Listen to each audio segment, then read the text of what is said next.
नमस्ते दोस्तों, मैं मौर्यवर्षा मेरे यूट्यूब चैनल पर आप सबका स्वागत करती हूँ। आज हम निराला की कविता बांधो न नाव इस ठाव बंधु ये कविता देखने वाले हैं। तो पहले छोटी सी कविता है, पहले कविता देख लेते हैं। मैंने दूसरे वीडियो में कविता पढ़कर नहीं सुनाई है क्योंकि जो कविताएं ज़्यादा बड़ी हैं या लंबी हैं उन कविताओं को मैं पढ़कर नहीं सुना रही हूँ, और जो कविताएं छोटी छोटी हैं उनको मैं तुरंत पढ़कर सुनाऊंगी और उसके बाद उसका भावार्थ भी बता रही हूँ। ठीक है, तो चलिए ये छोटी सी कविता मैं पहले आप लोगों को पढ़कर सुनाती हूँ, फिर उसके बाद उस कविता का जो अर्थ है या भावार्थ है इसको हम देखेंगे, और उसके बाद इस कविता के जो निष्कर्ष निकलते हैं वो भी हम देखेंगे। कविता इस तरह है। बांधो न नाव इस ठाव बंधु, पूछेगा सारा गाव बंधु।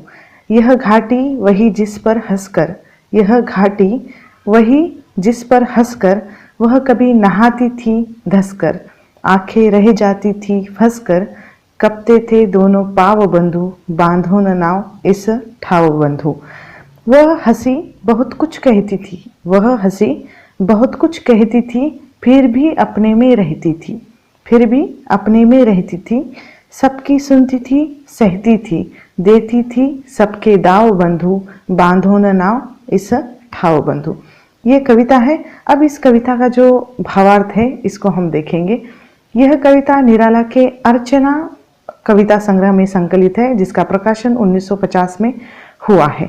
ठीक है, अब कहीं कहीं पर अगर आप गूगल पर इसे सर्च करते हो, बांधो न नाव इस ठाव बंधु इस कविता को, तो वहाँ पर राग विराग में संकलित है ऐसा कहा जाता है। लेकिन मैंने जिस किताब से ये कविता ली है वह अर्चना इस कविता संग्रह से। ठीक है, तो चलिए इस कविता का जो भावार्थ है इसको हम देखते हैं। इस कविता में एक प्रेम कहानी का वर्णन किया गया है कवि ने, जिसमें कवि एक नाविक से कहते हैं कि इस जो ठाव को अपनी नाव मत बांधो, बंधु बंधु कहकर उससे वह आदरवाचक शब्दों का प्रयोग करते हैं और कहते हैं कि इस जो ठाव को अपनी नाव तुम्हें बांधना नहीं है, मत बांधो। अगर तुमने इस ठाव को अपनी नाव बांध ली तो सारा गांव पूछेगा, तरह तरह के प्रश्न पूछे जाएंगे, जिसमें उन तरह तरह के प्रश्नों के उत्तर तुम्हें देने पड़ सकते हैं, इसलिए तुम इस ठाव को अपनी नाव मत बांधो। जिस घाट पर हंस हंस कर वह यानी जो हम एक स्त्री के लिए, एक प्रेमिका के लिए या एक प्रेयसी के लिए शब्द प्रयोग हम कह सकते हैं, यानी वह स्त्री कभी नहाती थी हंसकर यानी बैठकर, और जिसको देखकर हमारे जैसे जो नवयुवक है या कवि है या प्रियकर है, उस स्त्री का पति भी हो सकता है, उसे देखकर या उस प्रेमिका का प्रियकर देखकर उसकी आंखें वही की वही फंसकर या उस पर ही टिक कर रह जाती थी। उस स्त्री को, उस प्रेयसी को देखकर प्रियकर की आंखें वही की वही फंसकर या टिक कर रह जाती थी। इस कारण हमारे या उस प्रियकर के पांव भी कांपते थे बंधु। इस तरह संबोधन परक वाक्यों का प्रयोग करके कवि ने उस स्त्री के लिए ये शब्द प्रयोग किया है, और उन्होंने कहा है कि इस नाव घाट पर रहने वाली जो स्त्री है उसका वर्णन भी उन्होंने किया है। आगे की पंक्तियों में कवि कहते हैं कि उसकी वह हंसी बहुत कुछ कह जाती थी, उसकी हंसी में बहुत कुछ छिपा हुआ था, उसके पीछे दुख, उसका संघर्ष छिपा हुआ था, फिर भी वह अपने में ही रहती थी, किसी से भी कुछ भी वह कहती नहीं थी और सबकी सुनती थी, सबकी बातें मानती थी और अपने ही आप में वह सहती रहती थी, अर्थात सहना और चुप रहना उस स्त्री की नियति थी, ऐसा कहा जा सकता है। कितने ही लोग उसे न जाने क्या क्या कहते थे, संबोधन देते थे, हर तरह की यातनाएं वह सहती थी, सबके दाव के उत्तर वह देती थी बंधु। ऐसा कवि ने उस नाविक को जो शब्द प्रयोग किया है बंधु, और वह कहती कि सबके प्रश्नों के उत्तर वह देती थी और न जाने क्या क्या लोग उसे कहते थे, हर तरह की यातनाएं वह सहती थी, सबके दावों के उत्तर वह देती थी बंधु। यही कवि कहना चाहते हैं कि स्त्री की विवशता देखिए, उसे उस खूंटे से बांध कर रखा जाता है, उसे बहुत कुछ कहा जाता है, फिर भी वह उफ तक नहीं करती, भले ही लोग उसके बारे में तरह तरह की बातें करते रहते हो, उसे फंसाने के लिए न जाने कितने दाव खेले जाते थे, फिर भी उसमें वह पड़ती नहीं थी। इस तरह उस स्त्री का जीवन का जो चित्रण है कवि ने एक छोटी सी कविता के माध्यम से किया है।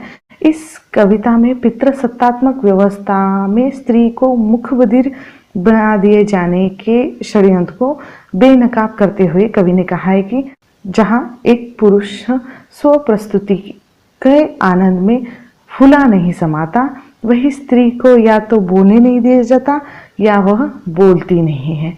अब अगर वह बोलती भी है तो उसे सुना नहीं जाता। ये दोनों प्रक्रियाओं में स्त्री को जो एक हाशिए पर धकेल दिया जाता है और प्रेम और काम चेतना उसे मनोग्रस्त बना देती है और समस्त दुष्चक्रों से वह मुक्त करती है ये कविता। यानी हर तरह के बंधन वह तोड़ती है। वो बोलती नहीं परंतु शक्तिहीन भी नहीं है, उसकी उपेक्षा की जाती है, उस पर हंसा जाता है और हंसी में सारे उसके जवाब हमें मिल जाते हैं, सारे विरोध उसके दर्ज है। यानी दुख अपना वह छुपाकर वह हंसती है, वह कतई अक्षम नहीं है। प्रेम का केवल शरीर तक सीमित होना या विकृत होना है। प्रेम की एक सामाजिक पहचान ही सामाजिक गतिशीलता का एक आधार तैयार करती है। इससे ही स्त्री को एक या स्त्री के अस्तित्व को हम देख सकते हैं, उसके अस्तित्व का बोध हो सकता है। ये स्वाधीनता के बाद भी एक स्त्री को आत्मनिर्भर बनने के लिए क्या क्या करना पड़ता है, कितना संघर्ष करना पड़ता है। यह प्रेम, देह सुख के प्रति स्त्री का रवैया और उसकी पहचान विशेष रूप से महत्वपूर्ण है। और प्रेम केवल शारीरिक कामुक संतुष्टि नहीं है। प्रेम की अभिव्यक्ति के लिए उसमें सामाजिक क्षमता, उत्पादकता की वृद्धि तथा निर्णय लेने का विवेक भी होना चाहिए, ऐसा कवि को लगता है। अब यहाँ पर स्त्री की नई या स्वतंत्र सामाजिक उत्पादक की भूमिका प्रेम में उसका सामाजिक निवेश बढ़ाती है। इससे प्रेम बचा ही नहीं रहता, विकसित भी होता है। और इसीलिए कवि ने कहा है कि एक स्त्री जो यहाँ पर रहती थी और वह बहुत कुछ कहती थी उसके हंसी में, यानी ऊपर से वो बोलकर नहीं दिखाती लेकिन उसके हंसी के पीछे बहुत कुछ छिपा हुआ था। यानी छोटी सी कविता लेकिन उसका भावार्थ बहुत बड़ा निकलता है।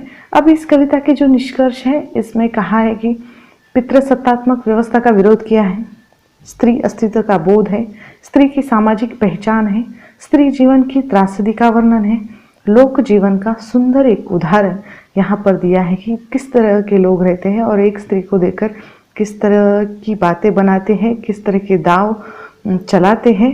और इसका भी वर्णन हमें मिलता है और एक प्रेम कहानी का वर्णन भी हम कह सकते हैं इसमें। ठीक है, तो यहाँ पर एक छोटी सी कविता हमारी समाप्त हो जाती है। धन्यवाद।